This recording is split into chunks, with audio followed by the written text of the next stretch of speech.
امام مالک نے خبر دی، انہیں نافع نے، انہیں قاسم بن محمد نے اور انہیں ام المومنین عائشہ رضی اللہ عنہا نے کہ انہوں نے ایک گدا خریدا جس پر مورتیں تھیں۔ رسول کریم صلی اللہ علیہ وسلم کی نظر جو ہی اس پر پڑی، آپ دروازے پر ہی کھڑے ہو گئے اور اندر داخل نہیں ہوئے۔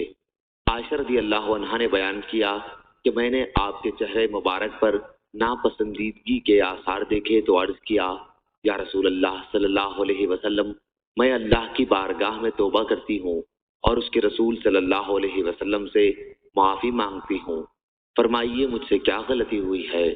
آپ نے فرمایا یہ گدا کیسا ہے؟ میں نے کہا کہ میں نے یہ آپ ہی کے لیے خریدا ہے تاکہ آپ اس پر بیٹھیں اور اس سے ٹیک لگائیں۔ آپ نے فرمایا لیکن اس طرح کی مورتیں بنانے والے لوگ قیامت کے دن عذاب کیے جائیں گے اور ان سے کہا جائے گا کہ تم لوگوں نے جس چیز کو بنایا اسے زندہ کر دکھاؤ۔